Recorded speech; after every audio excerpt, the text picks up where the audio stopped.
I am Dr. Diksha, Assistant Professor in the Department of Economics, Ismail national Mahila PG college. आज का मेरा topic है planning commission. आज हम बात करेंगे प्लानिंग कमीशन क्या है, उसकी स्थापना क्यों की गई, क्या इसकी जरूरत पड़ी कि हमें देश आजाद होने के बाद में प्लानिंग कमीशन जैसी एक संस्था की स्थापना करनी पड़ी। सबसे पहले इसका इंट्रोडक्शन है। The Planning Commission of India was formed on 15 March 1950.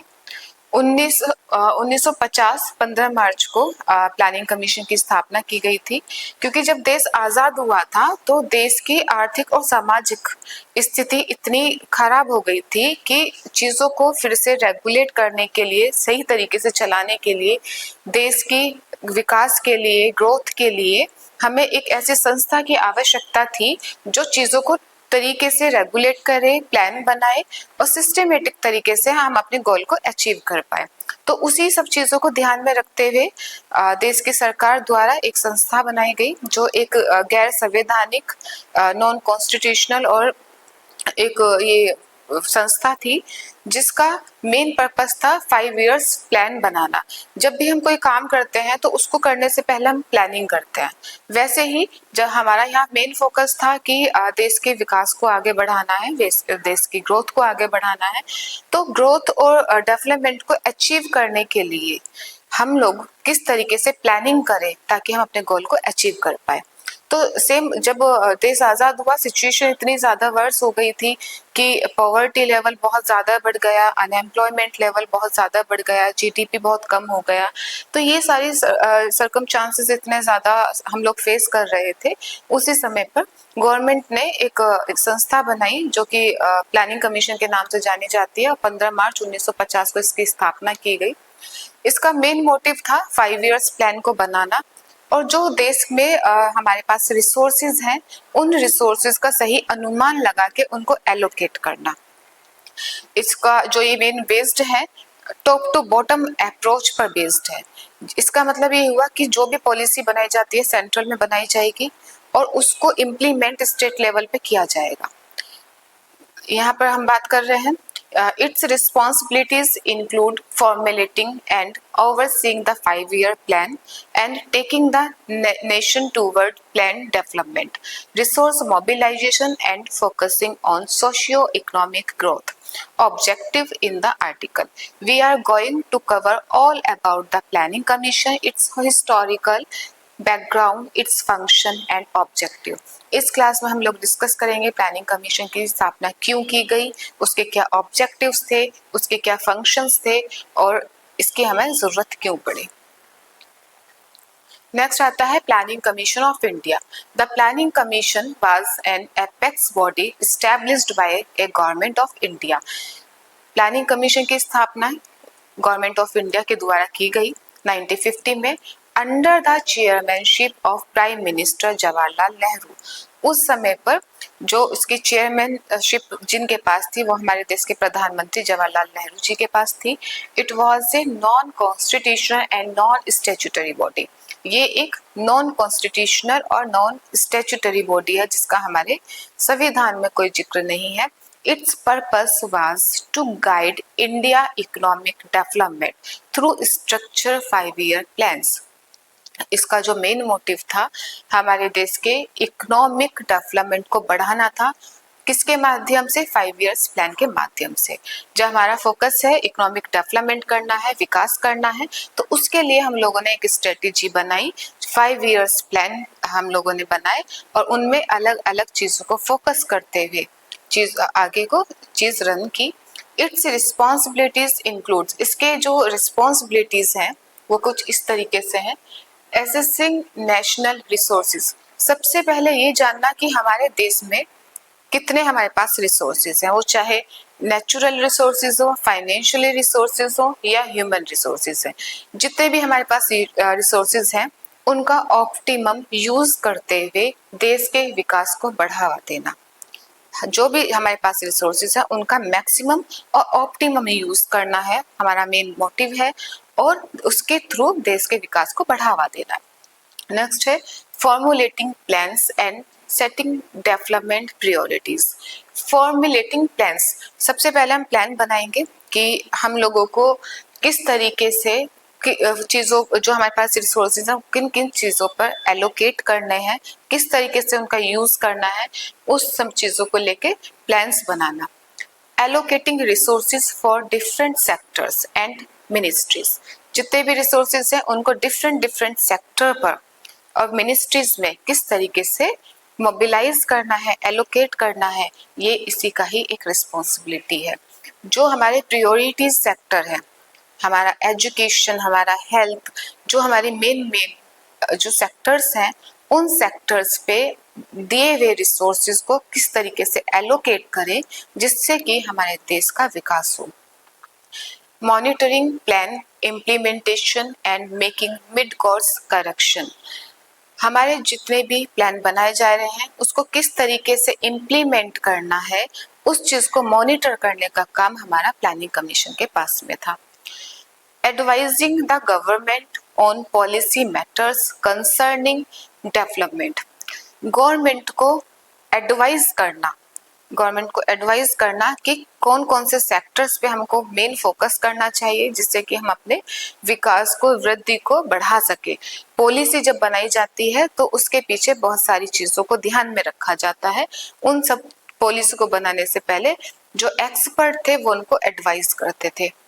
In essence, the commission worked as the chief architect of India post-independence economic strategy. जब देश आजाद हुआ उसके बाद में हम लोगों को अपने विकास के लिए क्या क्या कदम उठाने हैं, क्या क्या चीजें करनी है, उन सब का जिक्र 5 years प्लान के थ्रू किया गया। ऑब्जेक्टिव्स, जो हमारा प्लानिंग कमीशन है उसके क्या ऑब्जेक्टिव है। फर्स्ट है प्रमोट रैपिड इकोनॉमिक ग्रोथ, सबसे पहले है कि हमारे देश की जो ग्रोथ है उसको बढ़ावा देना। जब देश आजाद हुआ प्रॉब्लम्स इतने ज्यादा हुई, एजुकेशन लेवल बहुत कम था, लोगों के पास रिसोर्सेज नहीं थे, इनकम नहीं थी, पॉवर्टी बहुत बढ़ गई थी, अनएम्प्लॉयमेंट लेवल बहुत ज्यादा बढ़ गया था। तो ये प्रॉब्लम्स इतनी ज्यादा बढ़ गई कि देश का विकास बिल्कुल कम हो गया था। तो अब यहाँ सबसे पहले ऑब्जेक्टिव लिया गया कि हमें अपने देश के विकास को बढ़ावा देना है, ग्रोथ को बढ़ावा देना है।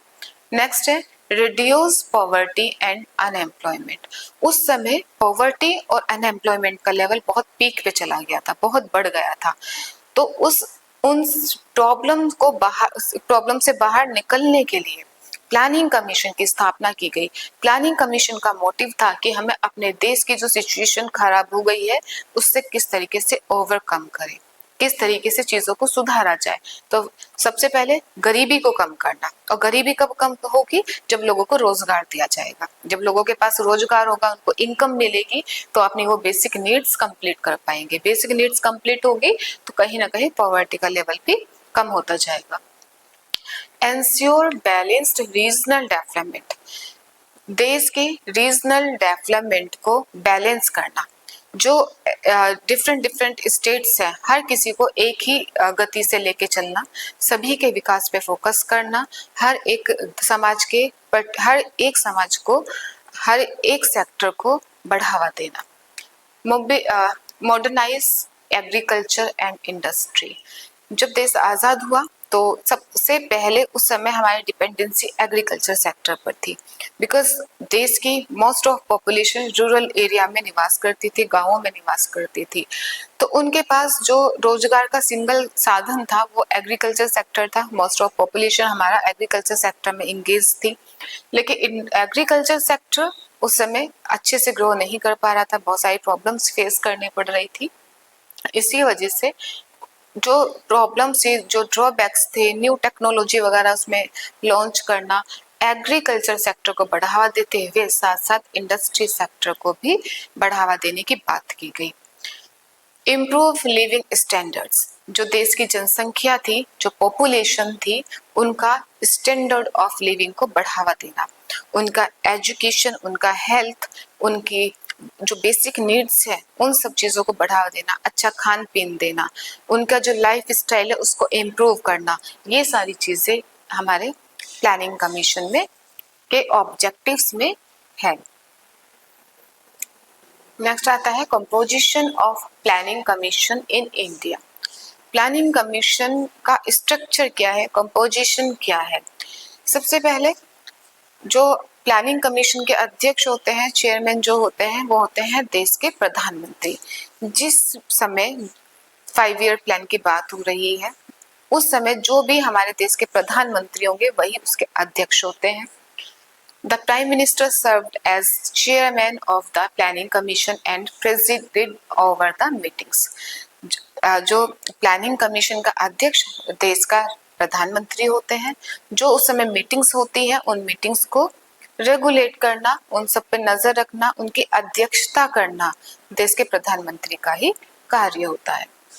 नेक्स्ट है the deputy chairperson was the de facto head of the commission and held the full functioning role of drafting and submitting draft of the 5-year plan to cabinet ministers।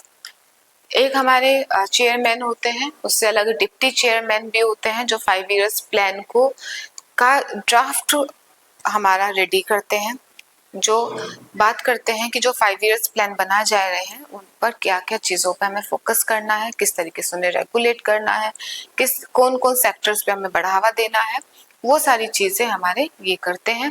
Next है the deputy chairperson was appointed for a fix term by the central cabinet, जो central cabinet के द्वारा appoint किए जाते हैं।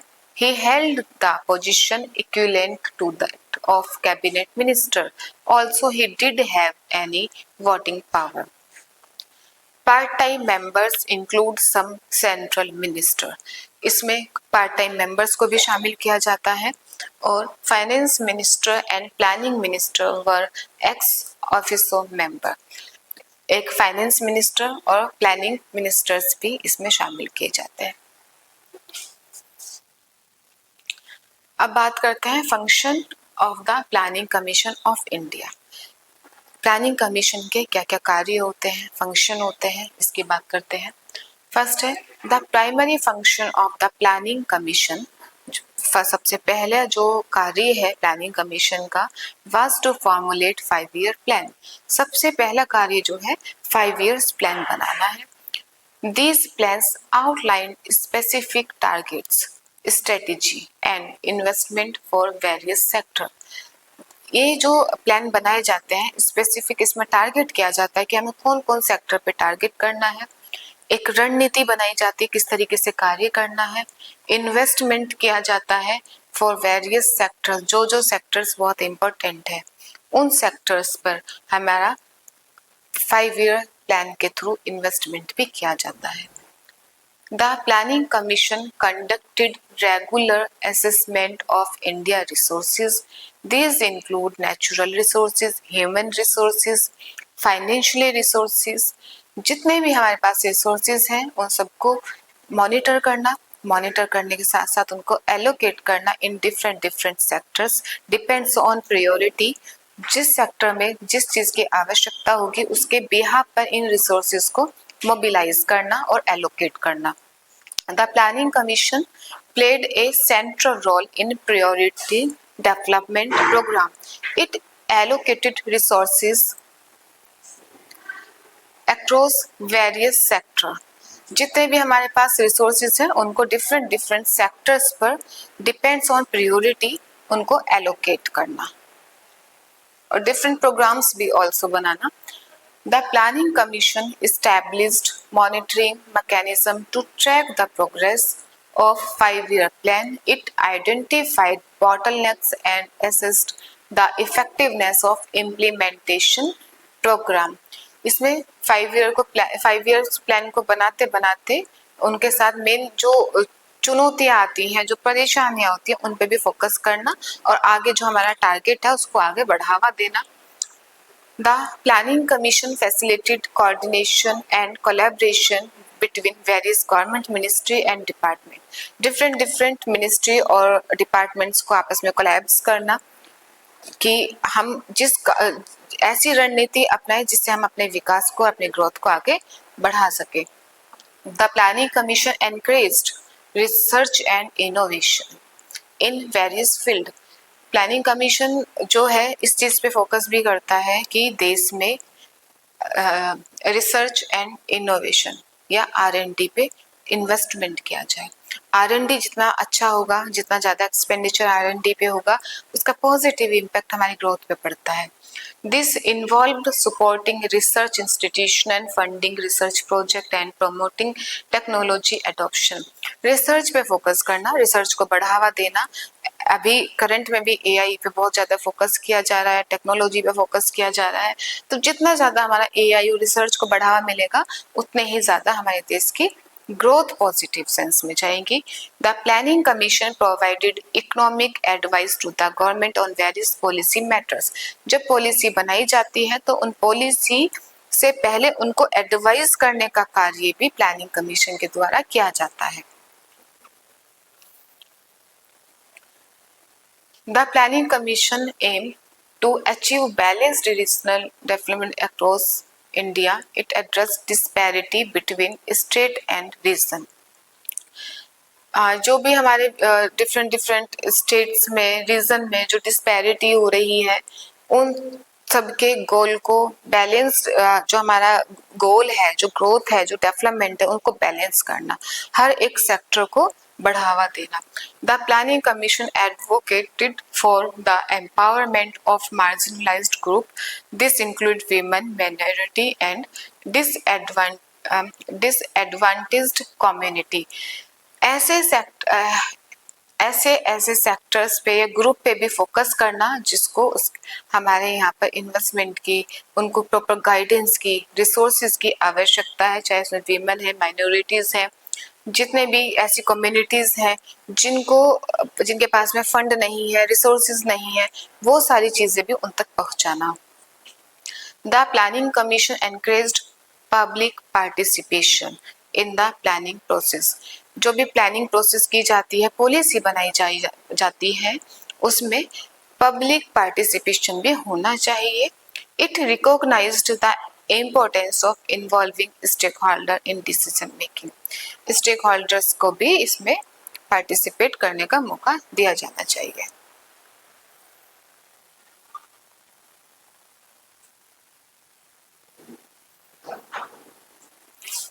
ये इसमें हम बताएंगे प्लानिंग कमीशन ऑफ इंडिया में एक समराइज टाइप में। इंट्रोडक्शन। एस्टेब्लिशमेंट 1950 में हुआ था थ्रू ए कैबिनेट रेजोल्यूशन। ये एक non constitutional and non statutory advisory body है। दूसरा, इसमें कंपोजिशन की अगर बात करते हैं तो कंपोजिशन में इसमें एक चेयरमैन होते हैं जो जिस भी समय की बात कर रहे हैं उस समय जो भी देश का प्रधानमंत्री होगा वो उसके चेयरमैन कहलाते हैं। Full time members and part time members इसमें इंक्लूड होते हैं। एक्स ऑफिसर मेंबर्स इसमें ऑल्सो होते हैं और डिप्टी चेयरमैन, ये सारे इसके कंपोजिशन के पार्ट हैं। ये सारे लोग मिलके 5 इयर्स प्लान की एक स्ट्रक्चर रेडी करते हैं। फिर आता है फंक्शंस। फंक्शन में formulate 5 year plan for socio economic development. सबसे पहला मेन मोटिव है इसका कि 5 इयर्स प्लान को बनाना, जिसके थ्रू हम अपने डेवलपमेंट को, ग्रोथ को अचीव कर सकते हैं। Assess and allocate resources for plan and scheme. जितने भी हम पॉलिसी बना रहे हैं, स्कीम बना रहे हैं, उन सब तक रिसोर्सेज को एलोकेट करना on the basis of priority. जिस सेक्टर में जिस चीज की आवश्यकता है उसके बिहाफ पर हम उनको रिसोर्सेज एलोकेट करें। Advisory role to central and state government. Central और स्टेट गवर्नमेंट को दोनों को एडवाइस करने का कार्य भी यह करता है। Monitor plan implementation and evaluate programme.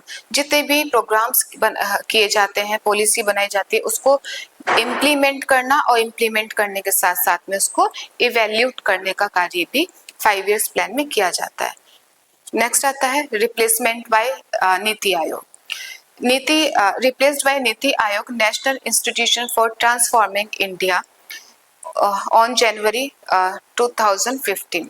2015 में प्लानिंग कमीशन को रिप्लेस किया गया नीति आयोग के थ्रू, जिसका मेन मोटिव था, जब हम प्लानिंग कमीशन की बात करते हैं तो टॉप टू बॉटम की बात करते हैं, लेकिन हम इसमें क्या बात करते हैं, बॉटम टू टॉप की, जो देश के हर एक छोटे वर्ग से लेकर बड़े वर्ग तक का कल्याण होता है उस चीज को फोकस किया गया है। दूसरा, प्लानिंग कमीशन में रिसोर्स एलोकेशन का कार्य भी किया जाता था, लेकिन इसमें जो है हम फंड या रिसोर्स एलोकेट नहीं करते। ये एक थिंक टैंक बॉडी है जो पॉलिसी बनाती है, उसके बारे में सोचती है और उसको इम्प्लीमेंट करती है। रिसोर्सेज एलोकेशन करने का कार्य नीति आयोग में नहीं किया जाता। तो प्लानिंग कमीशन को रिप्लेस किया गया नीति आयोग से 1 जनवरी 2015 को।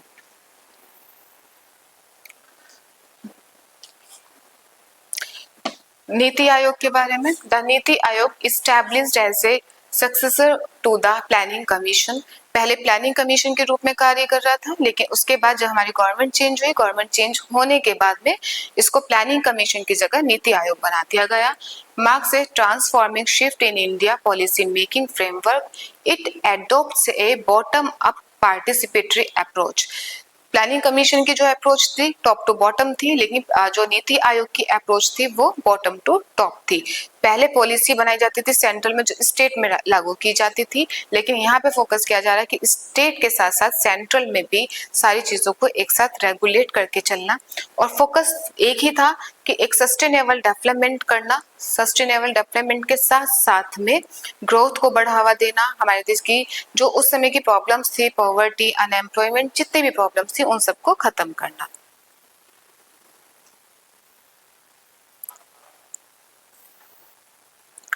NITI Aayog stands for national, NITI Aayog की full form national institution for transforming India है, जो 1 जनवरी 2015 को गवर्नमेंट ऑफ इंडिया के द्वारा रिप्लेस किया गया था प्लानिंग कमीशन को।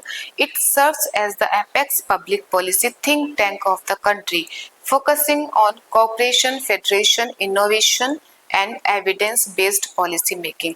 जो पॉलिसी बनाई जाती है उसमें मेन फोकस किया जाता था federation, innovation and evidence based policy. Policy ऐसी बननी चाहिए जिससे देश के हर एक वर्ग को फायदा मिल सके। इसके की फीचर्स हैं जो हमारे, फर्स्ट है ए policy think tank not a fund allocation body. जैसे कि मैंने बताया कि प्लानिंग कमीशन कार्य करता था फंड एलोकेट करना, रिसोर्सेज एलोकेट करना इन डिफरेंट सेक्टर्स, लेकिन जो नीति आयोग की बात कर रहे हैं तो वहां पर पॉलिसी बनाते हैं सोच के, थिंक करके, लेकिन वहां पे फंड एलोकेट नहीं किया जाता।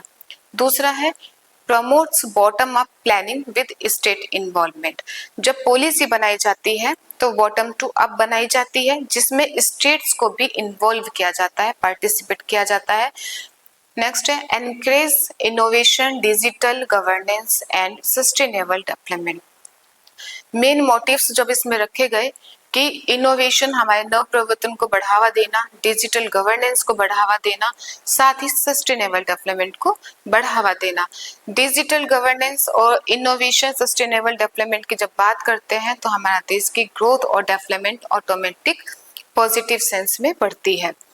Play a major role in monitoring and evaluating government scheme. Government के द्वारा स्कीम्स बनाई जाती है, उनको इवेल्यूट किया जाता है और उनको मॉनिटर करने का कार्य भी हमारा इसके अंदर किया जाता है। Chair by the prime minister of India. ये सारे कार्य जो है हमारे देश के प्रधानमंत्री के द्वारा किए जाते हैं।